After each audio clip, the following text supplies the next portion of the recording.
magluto tayo ampalaya with pork belly. So kung paano ko ito ginawa, keep on watching at ituturo ko sa inyo. Tara. So dito meron ako ng pork belly. Hiniwa ko lang siya ng bite size. Ganyang kalaki. So lalagyan ko ngayon ng 1/2 teaspoon na black pepper at kunting salt lang. Kasi mamaya maglalagay tayo ng soy sauce. Baka umalat. Kaya medyo alalay lang tayo dito sa ating paglalagay ng salt. Then after nito mamikos-mikos na mag-combine lahat ng mga ingredients, ay isasalang na natin. So dito sa isang pan, nagpainit na ako. Maglalagay lang tayo ng kunting olive oil yung gagamitin ko, pero pwede naman yung ordinary oil lang. So mga 1 to 2 tablespoon lang yan. So at katulad dito mainit na, ilalagay na natin yung ating pork.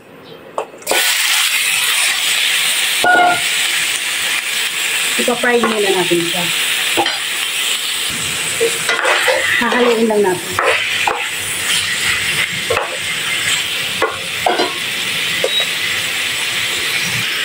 Habang piniprito natin yung ating pork belly, 5 cloves na garlic, 1 pirasong tomato, at 1 onion.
Pagka ganito na, okay na to. Isiset aside muna natin.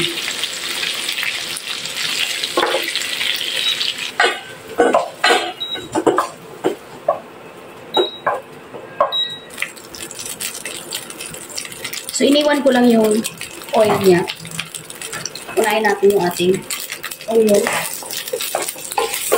Kasi masyado mainit yung ating oil. Madali masunog yung garlic.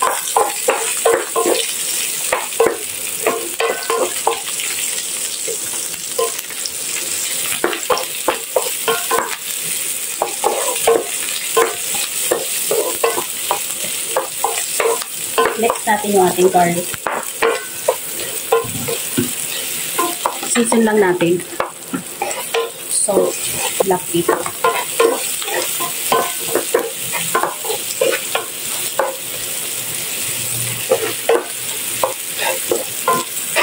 Add na natin yung ating tomato.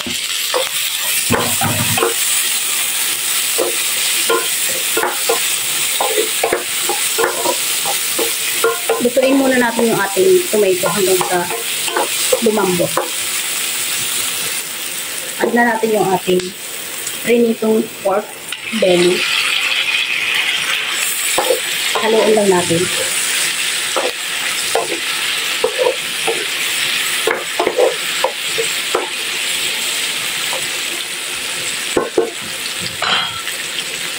Maglalagay lang tayo ng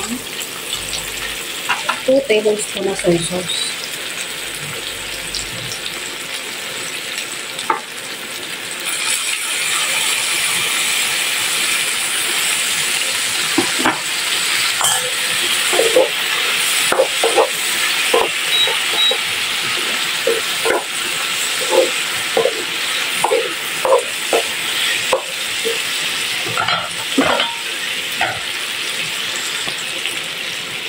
2 tablespoon na oyster sauce.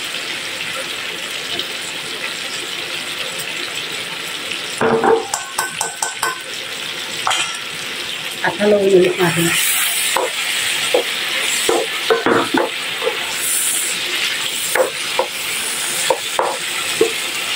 Mag-a-add ako ng another 1/2 teaspoon na black pepper. 1/2 teaspoon. Mas masarap pag mas maraming pepper kasi malalasahan mo yung pagka-pepper niya.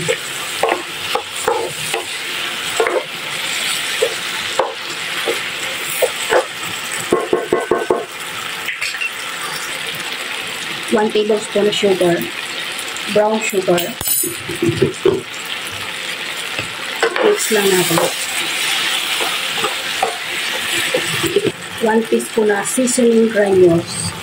Pwede yung skip kung ayaw niyo yan. Lalagyan ko lang para magdagdag ito ng sarap. Lalagyan ko lang siya ng water para palambutin natin yung ating pork belly.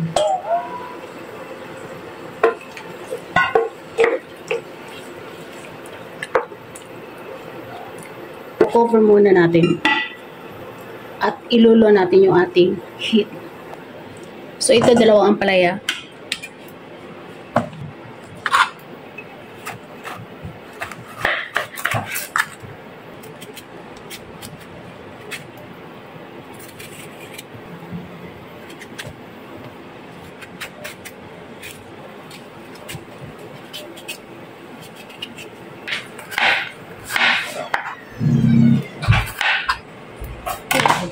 So, ito na.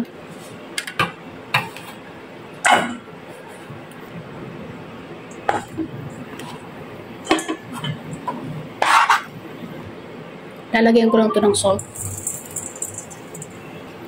at ng hot water.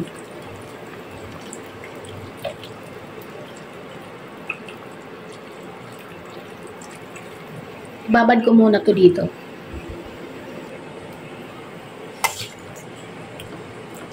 So, ito hinahalo-halo ko lang para mamaya ilalagay na natin sa ating pork. So, ito para mabawasan yung pait.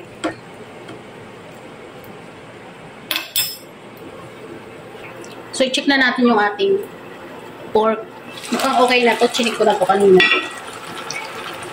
At yung lasa, tinikman ko na. So, ngayon pwede natin ilagay yung ating ampalaya.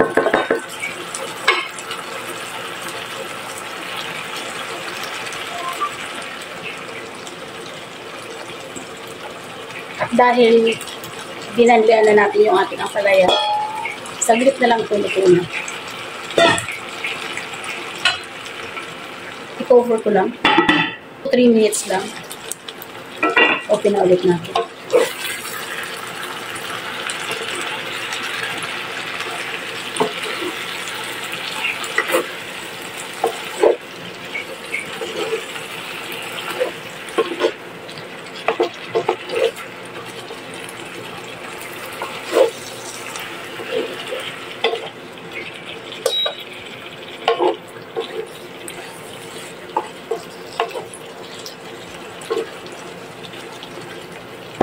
So, ito na, meron na tayo ng ampalaya with pork belly. So, ayun guys, bago tayo magtapos, kung ikaw ay bago sa aking channel, please subscribe, pakiring the bell para every time na nag-upload ako ay maninotify ka.